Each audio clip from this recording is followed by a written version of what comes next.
बोल वृंदावन बिहारी लाल की जय।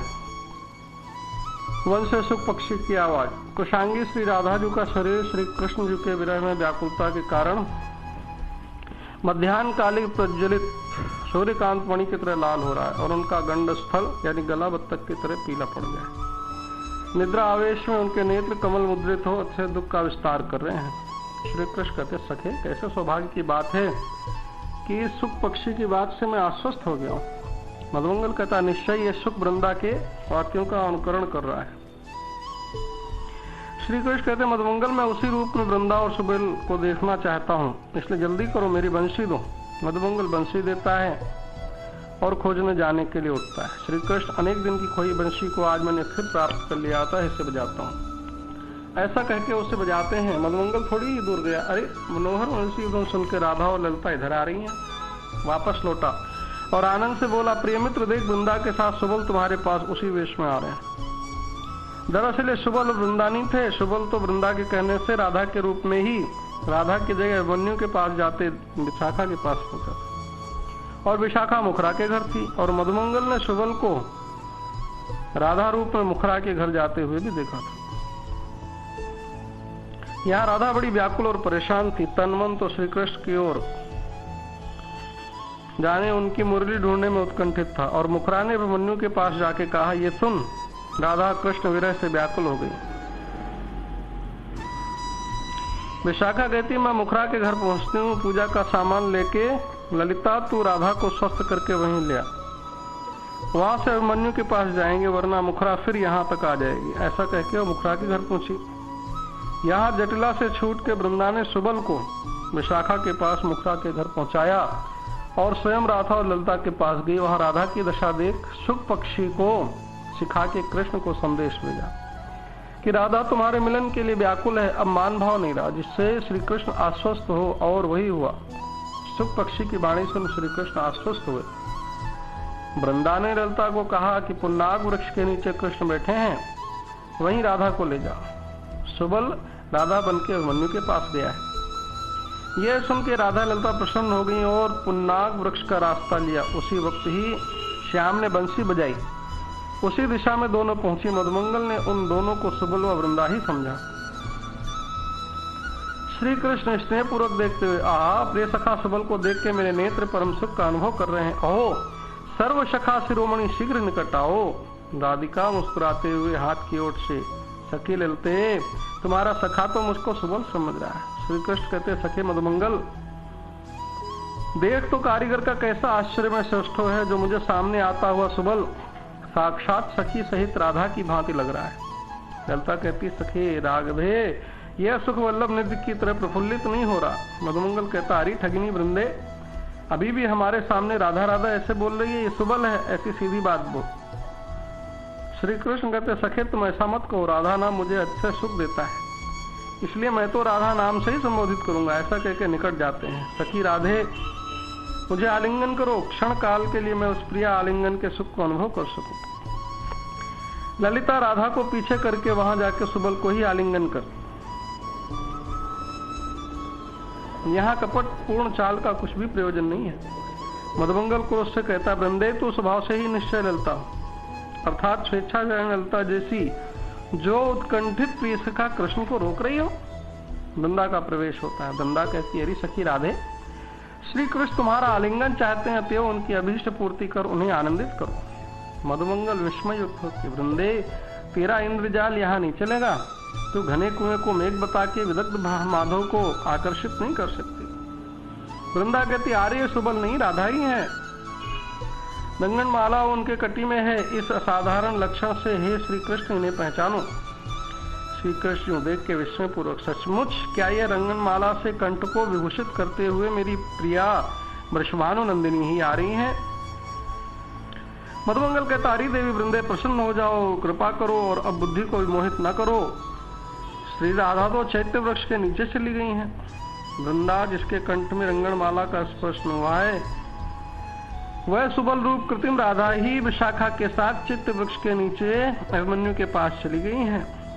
श्री कृष्ण राधा को देख के, हे प्रिय, जैसे कांच को ढूंढने के इच्छुक किसी बणिक को कांच ढूंढते ढूंढते आगे पृथ्वी पर पड़ी कांच के सदृश मरकटमणि प्राप्त हो जाए, उसी प्रकार मैं तुम्हारे सामने समान वेशधारी सुबल को देखने की इच्छा कर रहा था, किंतु सुदुर्लभ प्रेममयी आप ही मुझे प्राप्त हो गई। वो श्री राधा कहती हैं, ठहरो ठहरो, मैं जान गई, मेरे जैसा कोई मिले तो तुम उससे भी प्यास बुझा लोगे। ललिता जी कहती है, कृष्ण हमारी प्रिय सखी राधा नील रागमयी, राधा का प्रेम नीले राग की तरह पक्का है, छुड़ाने से नहीं छूटता।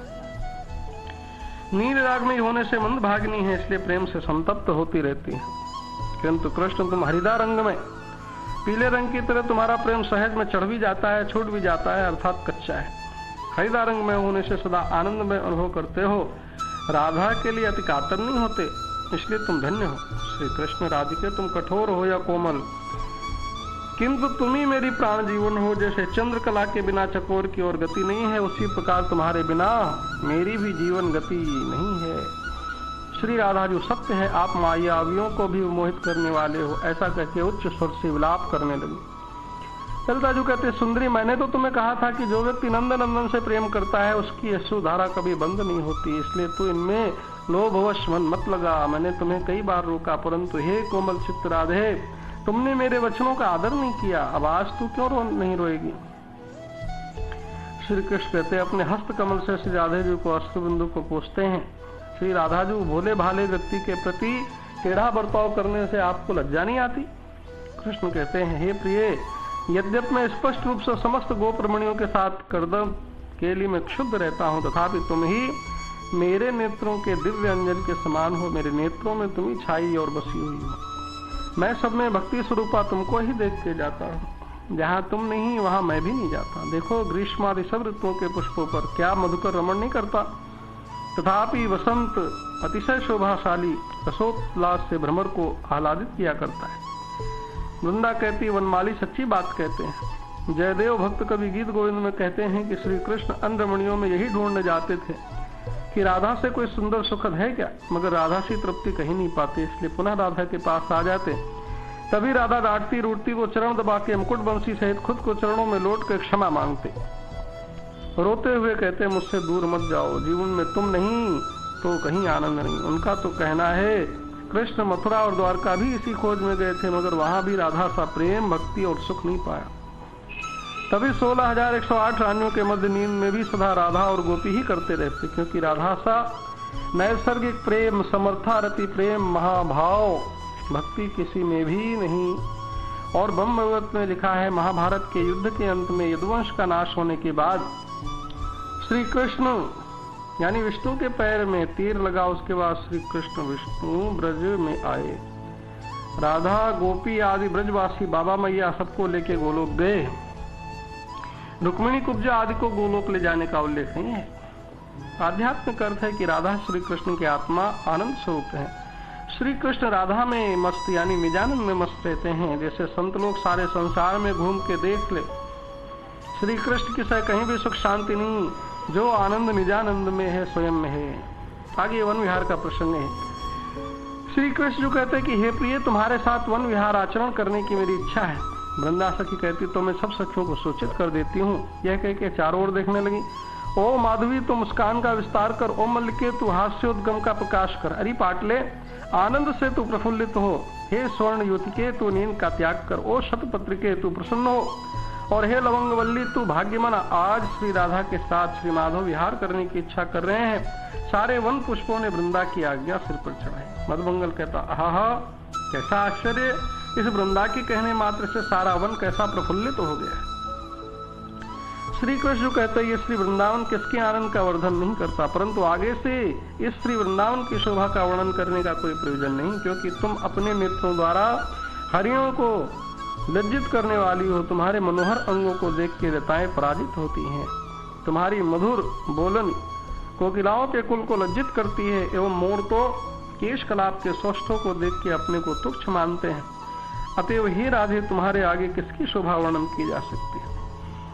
श्री कृष्ण कहते, हे प्रिय, देखो देखो, सूर्य कन्या यमुना की कमल श्रेणी वायु से आंदोलित होके तुम्हारे मुस्कान भरे मुखमंडल की आरती उतार रही है। वृंदा कुछ कमल ला करके कहती, हे कमल नयन, ये अर्ध खुले श्वेत वर्ण के लीला कमल तथा कर्णभूषण के योग्य ये दो लाल कमल ग्रहण कीजिए। कृष्ण जो हर्षित कमल लेते हैं, वृंदे ये लाल कमल तो राधे के कानों में भूषित होकर विस्तार करें, ऐसा कह के राधे के कानों में पहना दिया। आश्चर्यचकित, आहा, इस श्वेत कमल में तो भ्रमर बैठा है। वृंदा कहती, मकरंद युक्त कमल के साथ मधुकर, आज मुकुंद को प्राप्त हुआ है, क्योंकि रसशाली वस्तु श्री राधा के साथ आपका जो मिलन हुआ है, यह मिलन परमानंद की अतिशयता की बुद्धि का विस्तार करे। यह राधा कमल और उसका प्रेम मकरंद है, और कृष्ण मधुकर भंवरे हैं। श्री कृष्ण कहते, हे प्रिय, देखो देखो मेरे हाथ के श्वेत कमल में यह मधुकर कुछ क्षण रहकर अब तुम्हारे कर्णभूषण लाल कमल पर जा बैठा है। अनुराग लक्ष्मी यानी तुम्हारा प्रेम किसको अपनी ओर आकर्षित नहीं करती। श्री राधा जो भुजाओं से उड़ाने की कोशिश करती है, तो श्री कृष्ण जोर से हंसते हुए कहते, हे राधे, आज तुम कर्णभूषणों के रूप में धारण किए हुए लाल कमल पर गुंजार करते भौरों की ध्वनि से तुम्हारे नेत्र भयभीत हो रहे हैं, और भयवश अपनी भुजलताओं को आंदोलित करते हुए चूड़ियों की कर व्याकुलता को प्राप्त कर रही हो, तथापि मुझे अतिशय आनंद प्रदान कर रही हो। राधा जो भय से भंवर को उड़ाने लगी, अभी भी ये ढीठ भंवर क्यों नहीं जा रहा है। श्री कृष्ण कहते हैं, मधुर आंखों वाली, आज भयभीत होकर तुम बार बार अपने वस्त्रांचल को वृथा मत फेंको। हे कृशांगी, सुकोमल पतली देह वाली इस मधुकर को स्वच्छंद रूप से अपने कर्ण फूल के मधुमंगल मकरंद का पान करने दो। मधुमंगल कहता, हे सखी, किस लिए तुम मुझ ब्राह्मण को इस मधु द्वारा भोजन पान करवाते हो। यह कहकर डंडे द्वारा मधुकर को प्रहार करता है। राधा जी की प्रशंसा करते हुए कहता, आर्य, आज तुम मुझे भी प्रिय लग रहे हो। मधुमंगल, यह क्या? मधुसूदन, शहद को चाटने वाला भंवरा अति शीघ्र कहाँ छिप गया? वह तो अब भी कहीं नहीं दिखता। राधिका जो व्याकुल होकर, हाय हाय, कहाँ गए मधुसूदन? क्या दावानल के भय से व्याकुल होकर गायों ने अतिध्वनि की, या मेरे ही किसी निरंकुश दोष को उन्होंने देखा है, अथवा कोई प्रीतमा उन्हें संकेत दे कि एकांत स्थान में ले गई है, वरना कमल लोचन एकदम मुझे इस वन में छोड़ के क्यों चले गया। श्री कृष्ण इशारे से सबको अपने बताने का रोक के हंसते हैं। श्री राधा जी, हाय हाय, श्याम सुंदर ने माधवी पुष्पों से मेरे केश पासों को विभूषित न किया, और न ही मैं चंपक कलियों से उनके वक्षस्थल को चुंबन करने वाली माला ही बूंद सकी। हाय, आज वन विहार आरंभ होने से पहले ही विरह के छल से दावानल आप उपस्थित हुई। वृंदा हाथ की ओट में प्रेम बंधन का अंकुर अच्छी प्रकार अंधाई कर देता है, जिससे स्पष्ट रूप से दिखती हुई वस्तु को भी वह नहीं देखने देता।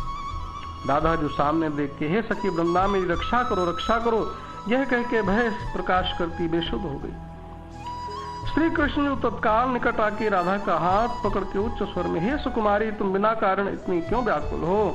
जब तुम्हारे मुख की शोभा देख के चंद्रावली भी भयभीत हो रही है, फिर हे प्राणबंधो, अर्ध चंद्रावली तुम्हारा क्या कर सकेगी।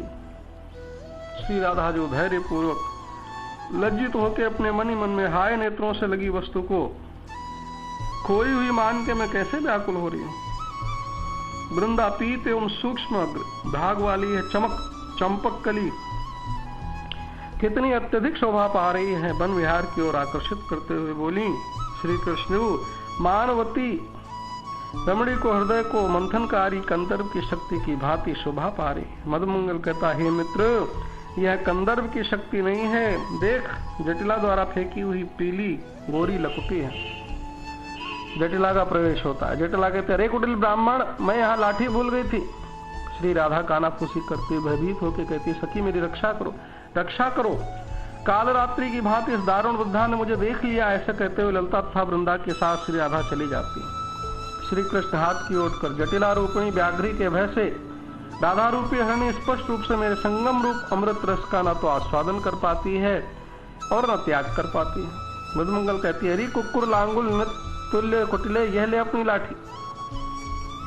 जटिला लाठी लेकर, अरे सुबल, किस लिए तू मुझे सदा वधू वेश धारण कर धोखा देता है। श्री कृष्ण मन में कैसा सौभाग्य, अब भी इसे राधा सुबल ही दिखाई दे रही है। स्पष्ट परिहास पूर्वक हंसी करते हुए, जटिले, मैं गुरुजनों की शपथ खा के कहता हूँ, ये राधा ही जा रही है, सुबल नहीं। जटिला, अरे धूर्त, मैं सबकी परीक्षा करना जानती हूँ, बस मेरे सामने और धूर्तता, ठगी या छल मत कर। यह कहकर चली गई। श्री कृष्ण, मित्र मधुमंगल, आओ हम सब भी नंद गांव चले।